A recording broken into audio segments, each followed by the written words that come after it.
ನಮಸ್ಕಾರ, ನಿಮ್ಮೆಲ್ಲರಿಗೂ ರೇಖಾಸ್ ಕುಕ್ಕೋಸ್ಗೆ ಸ್ವಾಗತ. ನಾನಿವತ್ತು ನಿಮಗೆ ಈ ಸಿರಿಧಾನ್ಯನ ಬಳಸ್ಕೊಂಡು ಚಪಾತಿನ ಮಾಡೋದು ಹೇಗೆ ಅಂತ ಹೇಳ್ಕೊಡ್ತೀನಿ. ಅದ್ರ ಜೊತೆಗೆ ಮತ್ತು ಅವರೆಕಾಳು ಪಲ್ಯನೂ, ಅಂದರೆ ನಾನು ನನ್ನ ಮನೇಲಿ ಮಾಡೋ ಒಂದು ಸ್ಟೈಲಲ್ಲಿ ಜಾಸ್ತಿ ಮಸಾಲೆ ಹಾಕ್ಲಾರ್ದೆ ಕೆಲವರು ರುಬ್ಕೊಂಡು ಮಾಡ್ತಾರೆ, ನಾನು ಹಾಗೇ ಹೇಗೆ ಮಾಡೋದು ತೋರಿಸ್ತೀನಿ. ಈ ಸಿರಿಧಾನ್ಯದ ಚಪಾತಿ ಮಾಡೋದು ಭಾಳ ಅಷ್ಟೊಂದು ಈಸಿ ಅಲ್ಲ, ಯಾಕಂದರೆ ಇದರೊಳಗೆ ಏನು ಜಿಗಿ ಅಂಶ ಏನೂ ಇರೋದಿಲ್ಲ. ಅದರಿಂದ ಇದು ನೀವು ಕುದಿಸಿ ನೀರನ್ನು ಹಾಕಿದರೂ ಕೂಡ ಇದು ಬರೋದಿಲ್ಲ. ಸೊ ಇದಕ್ಕೊಂದು ಬೇರೆ ಮೆಥಡ್ ಇದೆ. ನಾನು ಇದಕ್ಕೆ 1 ಕಪ್ಪು ಫಸ್ಟ್ ಪಲ್ಯ ಮಾಡೋದು ತೋರಿಸ್ತೀನಿ. 1 ಕಪ್ಪು ಅವರೆಕಾಳು ತೊಗೊಳ್ತಾ ಇದ್ದೀನಿ. ಇದನ್ನು ಚೆನ್ನಾಗಿ ವಾಶ್ ಮಾಡಿಕೊಂಡು ನಾನು ಒಂದು 2 ವಿಷಿಲ್ ಮಾಡ್ಕೋತಾ ಇದ್ದೀನಿ. ಮಾಡಿ ಬೇಯಿಸ್ಕೊಂಡು ಇಟ್ಕೋತಾ ಇದ್ದೀನಿ ಚೆನ್ನಾಗಿ. ಇದಾದ ನಂತರ ಒಂದು ದೊಡ್ಡ ಸ್ಪೂನು ಎಣ್ಣೆ ಹಾಕ್ಕೊಂಡಿದ್ದೀನಿ. ಇದಕ್ಕೆ ನಾನು 1 ಸ್ಪೂನಷ್ಟು ಸಾಸಿವೆ ಹಾಕ್ಕೋತಾ ಇದ್ದೀನಿ. ಇದು ಸ್ವಲ್ಪ ಸಾಸಿವೆ ಎಲ್ಲ ಸಿಡಿದ ನಂತರ ನಾನು ಅದಕ್ಕೆ ಒಂದು ಸ್ವಲ್ಪ ಜೀರಿಗೆನ ಹಾಕ್ಕೋತೀನಿ. ಇದಾದ ನಂತರ ನಾನು ಸ್ವಲ್ಪ ಅರಿಶಿನ ಹಾಕ್ಕೋತಾ ಇದ್ದೀನಿ. ಇದಕ್ಕೆ ಸ್ವಲ್ಪ ಹಿಂಗೆ ಹಾಕ್ಕೊಳ್ಳೋಣ ಅಂತ. ಇದಕ್ಕೆ ನಾನು ಬೆಳ್ಳುಳ್ಳಿ ಏನೂ ಹಾಕ್ತಾಯಿಲ್ಲ, ಈರುಳ್ಳಿ ಬೆಳ್ಳುಳ್ಳಿ ಎರಡೂ ಹಾಕ್ತಾಯಿಲ್ಲ. ಇದಾದ ನಂತರ ನಾನು ಕರಿಬೇವಿನ ಎಲೆನ ಹಾಕ್ಕೊಳ್ಳೋಣಂತೆ ಸ್ವಲ್ಪ. ಇದು ತುಂಬಾ ಟೇಸ್ಟಿಯಾಗಿರುತ್ತೆ ಈ ಪಲ್ಯ. ಆಮೇಲೆ ಇದಕ್ಕೆ ಭಾಳಷ್ಟು ಮಸಾಲೆ ಅಥವಾ ಆ ಥರದ್ದೇನು ಅವಶ್ಯಕತೆ ಇಲ್ಲ, ಸಿಂಪಲ್ಲಾಗಿರುತ್ತೆ. ಈ ಉಸುಳಿಗಿಂತ ಡಿಫ್ರೆಂಟ್ ಆಗಿರುತ್ತೆ. ಉಸುಳಿ ಆದರೆ ಏನಾಗುತ್ತೆ ಅಂದರೆ ಡ್ರೈ ಆಗುತ್ತೆ. ಉಸುಳಿ ಆದರೆ ಇದನ್ನು ಡ್ರೈ ಮಾಡ್ತಾಯಿಲ್ಲ, ಇದು ಸ್ವಲ್ಪ ನೀರಾಗಿರುತ್ತೆ ಪಲ್ಯ, ಹಚ್ಕೊಳ್ಳೋಕ್ಕೆ ಚಪಾತಿ ಚೆನ್ನಾಗಿರುತ್ತೆ. ಇದಕ್ಕೆ ನಾನೀಗ ಬೇಯಿಸ್ಕೊಂಡ್ರೆ ಅವರೆಕಾಳು ಹಾಕಿದ್ದೀನಿ ನೋಡಿ. ಈಗ ಅವರೆಕಾಳು ಸಾಫ್ಟಾಗಿ ಚೆನ್ನಾಗಿ ಬೆಂದಿರಬೇಕು ಈ ಥರ ನೋಡಿ. ನೀವು ಬೇಕಿದ್ರೆ ಉಪ್ಪು ಹಾಕಿ ಬೇಯಿಸ್ಕೊಳ್ಳಿ, ಇಲ್ಲಾಂದರೆ ಹಾಗೇನೂ ಬೇಯಿಸ್ಕೋಬೋದು. ಈಗ ನಾನು ಅದಕ್ಕೆ ಉಪ್ಪು ಹಾಕ್ತಾಯಿದ್ದೀನಿ. ಇದಾದ ನಂತರ ನಾನು ಈಗ ಇದಕ್ಕೆ ಬೈಂಡಿಂಗ್ ಬರಲ್ಲ. ಈ ಬೈಂಡಿಂಗ್ ಸಲುವಾಗಿ ನಾನೇನು ಮಾಡ್ತಾಯಿದ್ದೀನಿ ಅಂದರೆ, ನಾನು ಬೇಯಿಸ್ಕೊಂಡಿರ್ತೀನಲ್ಲ ಬೇಳೆನ, ತೊಗರಿ ಬೇಳೆನ, ಅದು ಒಂದು 2 ಸ್ಪೂನ್ ಹಾಕ್ಕೋತಾ ಇದ್ದೀನಿ. ಇದಕ್ಕೆ ಹಿಂಗೂ ನಾವು ಸಾರು ಮಾಡೋಕ್ಕೆ ಅಥವಾ ಸಾಂಬಾರು ಮಾಡೋಕ್ಕಂತ ಮಾಡಿರ್ತೀವಲ್ಲ, ಅದನ್ನು ನಾನು ಇದಕ್ಕೆ 2 ದೊಡ್ಡ ಸ್ಪೂನ್ ಹಾಕ್ಕೊಂಡಿದ್ದೀನಿ. ಸ್ವಲ್ಪ ಜೀರಿಗೆ ಪುಡಿ ಹಾಕ್ಕೊಂಡಿದ್ದೀನಿ, ಒಂದು ಒಳ್ಳೆ ಸ್ಮೆಲ್ ಕೊಡುತ್ತೆ. ಆಮೇಲೆ ಡೈಜೆಷನ್ ಕೂಡ ತುಂಬ ಹೆಲ್ಪ್ ಆಗುತ್ತೆ ಅಂತ ನಾನೀಗ ಹಸಿ ತೆಂಗಿನಕಾಯಿನ ತುರಿದಿದ್ದನ್ನು ಒಂದು 2 ದೊಡ್ಡ ಸ್ಪೂನ್ನ ಹಾಕ್ಕೋತಾ ಇದ್ದೀನಿ.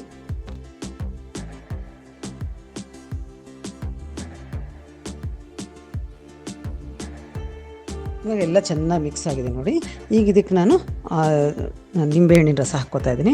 ಇದು ಚೆನ್ನಾಗಿ ಮಿಕ್ಸ್ ಮಾಡ್ಕೋಬೇಕು ನೋಡಿ. ಪ್ರತಿ ಸರ್ತಿ ನಾವು ಮಸಾಲೆನ ಹಾಕ್ಕೊಳ್ಳೋದು ಅಷ್ಟು ಒಳ್ಳೆಯದಲ್ಲ. ಅದರಿಂದ ಈ ಥರ ಸಿಂಪಲ್ಲಾಗೂ ಪಲ್ಯನ ಮಾಡ್ಕೋಬೋದು. ಜೊತೆಗೆ ಅದ್ರ ಜೊತೆಗೆ ದಾಲು ಹಾಕಿರ್ತೀವಲ್ಲ, ಚೆನ್ನಾಗಿ ಹೊಂದ್ಕೊಡುತ್ತೆ ನೋಡಿ. ಇವಾಗ ಫ್ರೆಶ್ ಆಗಿರೋದು ಕೊತ್ತಂಬರಿ ಸೊಪ್ಪನ್ನ ನಾನು ಮೇಲೆ ಒದಿಸ್ಕೋತಾ ಇದ್ದೀನಿ. ಈಗ ನೋಡಿ ಚೆನ್ನಾಗೆಲ್ಲ ಮಿಕ್ಸ್ ಆಗಿದೆ. ಇದನ್ನು ಚಪಾತಿಗೆ ಹಚ್ಕೊಳ್ಳೋಕ್ಕೂ ಕೂಡ ಚೆನ್ನಾಗಿರುತ್ತೆ. ಆಮೇಲೆ ಟೇಸ್ಟಿಯಾಗಿ ಸಿಂಪಲ್ಲಾಗಿರುತ್ತೆ ಈ ಕರಿ. ಈ ಥರನೂ ಒಂದು ಅವರೆಕಾಳು ಪಲ್ಯನ ಈ ಸೀಸನ್ನಲ್ಲಿ ಮಾಡ್ಕೊಂಡು ನೋಡಿ. ಈ ಥರ ರೆಡಿಯಾಗಿದೆ.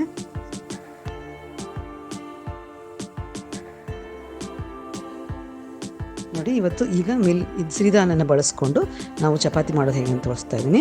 ಇದು ಕೋದೋ ಮಿಲೆಟನ್ನು ಉಪಯೋಗಿಸ್ತಾ ಇದ್ದೀನಿ ನಾನು. ಕೋದೋ ಮಿಲೆಟಿನ ಹಿಟ್ಟು ಅಂದರೆ ಇದು ಅರ್ಕ ಅಂತ ಕರೀತಾರೆ ಕನ್ನಡದಲ್ಲಿ, ಅರ್ಕ ಹಿಟ್ಟು ಅಂತ. ಅಥವಾ ನೀವು ನವಣೆ ಯೂಸ್ ಮಾಡಿರಿ, ಯಾವ್ದಾದ್ರು ಯೂಸ್ ಮಾಡಿರಿ. 1 ಸ್ಪೂನ್ ಆಮೇಲೆ ಸಾಲ್ಟ್ ಹಾಕ್ಕೊಂಡಿದ್ದೀನಿ. ಅದಾದ ನಂತರ ನಾನೀಗ ಝ್ಯಾಂಥಮ್ ಗಮ್ ಅಂತ ನಿಮಗೆ ತೋರಿಸಿದ್ದೀನಲ್ಲ ಬಾಕ್ಸ್, ಝ್ಯಾಂಥಮ್ ಗಮ್ ಅಂತ. ಇದು ಪ್ಲ್ಯಾಂಟ್ ಬೇಸ್ಡ್, ಇದು ಅದರಿಂದ ಹೆಲ್ತಿಗೆ ಏನು ಇದಾಗೋದಿಲ್ಲ.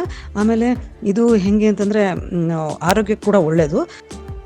ಈ ಝ್ಯಾಂಥಮ್ ಗಮ್ ಇದೆಯಲ್ಲ, ಇದನ್ನು ಉಪಯೋಗಿಸೋದ್ರಿಂದ ಬ್ಲಡ್ ಶುಗರ್ನ ಇದು ಸ್ಟೆಬಿಲೈಸ್ ಮಾಡುತ್ತೆ. ಒಂದೇ ಸಲ ವಾಟರ್ನ ಅಂದರೆ ಬಿಸಿನೀರು ಹಾಕ್ಕೊಂಡು ಈ ಥರ ಸ್ವಲ್ಪ ಹಾಕ್ಕೊಂಡು ಕಲಿಸ್ಕೋಬೇಕು. ಒಂದು ಅರ್ಧ ಕಪ್ನಷ್ಟು ನೀರು ಹಿಡಿಯುತ್ತೆ. 1 ಕಪ್ ಹಿಟ್ಟಿಗೆ ಅರ್ಧ ಕಪ್ ನೀರು ಬೇಕಾಗುತ್ತೆ. ನಾನು ಆಲ್ಮೋಸ್ಟ್ ಎಲ್ಲ ನೀರನ್ನು ಹಾಕ್ಕೊಂಬಿಟ್ಟಿದ್ದೀನಿ. ನಿಧಾನಕ್ಕೆ ಹಾಕ್ಕೊಳ್ಳಿ, ಒಂದು ಸ್ವಲ್ಪನೇ ಈ ಥರ ಕಲಿಸ್ಕೊಂಡೋಗಿ ನೋಡಿ. ನೀವು 1 ಕಪ್ ಹಾಕ್ಕೊಂಡ್ರೆ ಹಿಟ್ಟು ನಿಮಗೆ 4ರಿಂದ 5 ಚಪಾತಿನ ಮಾಡ್ಕೋಬೋದು. ಇದು ಹೇಗೆ ಅಂದರೆ, ಈಗ ನೋಡಿ, ಈಗ ಈ ಗಮ್ ಹಾಕೋದ್ರಿಂದ ಏನಾಗುತ್ತೆ ಅಂದರೆ, ಈ ಅಂಟನ್ನು ಉಪಯೋಗಿಸ್ತೀವಲ್ಲ ಆ ಥರ ಆ ಜಿಗಿ ಬಂದುಬಿಡುತ್ತೆ. ನಿಮಗೆ ಚಪಾತಿನ ಈಸಿಯಾಗಿ ಮಾಡ್ಕೋಬೋದು. ಅಂದರೆ ನಿಮಗೆ ಯಾವುದೇ ಥರದ್ದು ಪ್ರಾಬ್ಲಮ್ ಆಗೋಲ್ಲ ಚಪಾತಿ ಮಾಡ್ಕೊಳ್ಳೋಕ್ಕೆ. ನೋಡಿ, ಚಪಾತಿ ಮಾಮೂಲಿ ಚಪಾತಿ ಹಿಟ್ಟು ಹೆಂಗಾಗುತ್ತೋ ಹಾಗಾಗುತ್ತೆ ನೋಡಿ. ಇದನ್ನ ಒಂದು ಅರ್ಧ ಗಂಟೆ ತೆಗೆದಿಟ್ಬಿಡಿ. ಆ್ಯಕ್ಚುಲಿ ಹೇಳಬೇಕಂದ್ರೆ ಇದನ್ನು 4 to 6 ಅವರ್ಸ್ ಇಡ್ತಾರೆ. ಯಾಕಂದರೆ ಮಿಲೆಟನ್ನ ಚೆನ್ನಾಗಿ ಡೈಜೆಷನ್ ಆಗಬೇಕಂದ್ರೆ 4ರಿಂದ 6 ಗಂಟೆ ಇಡಬೇಕು. ನಿಮ್ಮ ಹತ್ರ ಟೈಮ್ ಇದ್ದರೆ ಖಂಡಿತವಾಗಿ ಆ ಕೆಲಸ ಮಾಡಿ. ಟೈಮ್ ಇಲ್ಲ ಅಂತ ಅಂದರೆ ನೀವೇನು ಮಾಡ್ಬೋದು ಅಂದರೆ ಅರ್ಧ ಗಂಟೆಗಾದರೂ ಇಡಲೇಬೇಕು. ಈ ಥರ ನೋಡಿ 4 ಚಪಾತಿ ಆಗುತ್ತೆ. ಈ ಥರ ಮಾಡ್ಕೊಳ್ಳಿ ನೋಡಿ. ಎಷ್ಟು ಚೆನ್ನಾಗಿ ಅದು ಹೆಂಗಾಗಿದೆ ಅಂದರೆ, ನಾವು ನಾರ್ಮಲ್ ಚಪಾತಿ ಹಿಟ್ಟು ಮಾಡ್ತೀವಲ್ಲ ಅದೇ ಥರ ಆಗಿದೆ ನೋಡಿ. ತುಂಬ ಚೆನ್ನಾಗಾಗಿದೆ. ಈ ಥರ ಚಪಾತಿನ ಹೆಂಗೆ ಲಟ್ಸ್ಕೊತೀವಿ ಹಂಗೆ ಈಸಿಯಾಗಿ ಬರ್ತಾಯಿದೆ, ಯಾವುದೇ ಥರದ ಪ್ರಾಬ್ಲಮ್ ಇಲ್ಲ. ಆಮೇಲೆ ಈ ಮಿಲೆಟ್ ಚಪಾತಿದು ಇನ್ನೊಂದಂದರೆ ಎಡ್ಜಸ್ಟ್ಗಳು ಯಾವಾಗಲೂ ಸ್ವಲ್ಪ ಅಷ್ಟೊಂದು ಸರಿಯಾಗಿ ಬರಲ್ಲ. ಅದರಿಂದ ನೀವೇನು ಮಾಡಬೇಕು ಅಂದರೆ, ಈ ಥರ ತೊಗೊಂಡು ಸ್ವಲ್ಪ ಎಡ್ಜಸ್ಟ್ನ ಈ ಥರ ಕಟ್ ಮಾಡ್ಕೋಬೋದು. ಯಾವುದೋ ಒಂದು ಮುಚ್ಚಳ ತೊಗೊಂಡು ಇದು ಚೆನ್ನಾಗಿ ಬೇಯುತ್ತೆ ನೋಡಿ. ಈ ಥರ 2 ಕಡೆನೂ ನಾನು ತುಪ್ಪ ಹಾಕ್ಬಿಟ್ಟು ಬೇಯಿಸ್ತಾ ಇದ್ದೀನಿ. ನಿಮಗೆ ಎಣ್ಣೆ ಬೇಕಾದ್ರೆ ಎಣ್ಣೆ ಹಾಕ್ಕೊಳ್ಳಿ, ತುಪ್ಪ ಬೇಕಾದ್ರೆ ತುಪ್ಪ ಹಾಕ್ಕೊಳ್ಳಿ. ಇದು ಚೆನ್ನಾಗಿ ಎರಡು ಕಡೆನೂ ಬೇಯಿಸಬೇಕು. ನೋಡಿ ಚೆನ್ನಾಗಿ ಎಷ್ಟು ಚೆನ್ನಾಗಿ ಉಬ್ಬುತ್ತೆ ಕೂಡ ಇದು. ನೋಡಿ ಯಾವುದೇ ರೀತಿ ಪ್ರಾಬ್ಲಮ್ ಇರಲ್ಲ. ಆಮೇಲೆ ಚಪಾತಿ ಕೂಡ ತುಂಬ ಸೇಮ್ ಸಾಫ್ಟಾಗಿ ಮೆತ್ತಗೆ ಬರುತ್ತೆ. ನಾವೇನು ಚಪಾತಿ ತಿಂತೀವಲ್ಲ ಆ ಥರನೇ ಬರುತ್ತೆ ಇದು. ನಾನು ಇನ್ನೊಂದು ಬೇರೆ ಥರ ಹಾಗೆ ಮಾಡಿದ್ದೀನಿ ಕಟ್ ಮಾಡಲಾರ್ದೆ, ಅದನ್ನು ಚೆನ್ನಾಗಿ ಬಂದಿದೆ.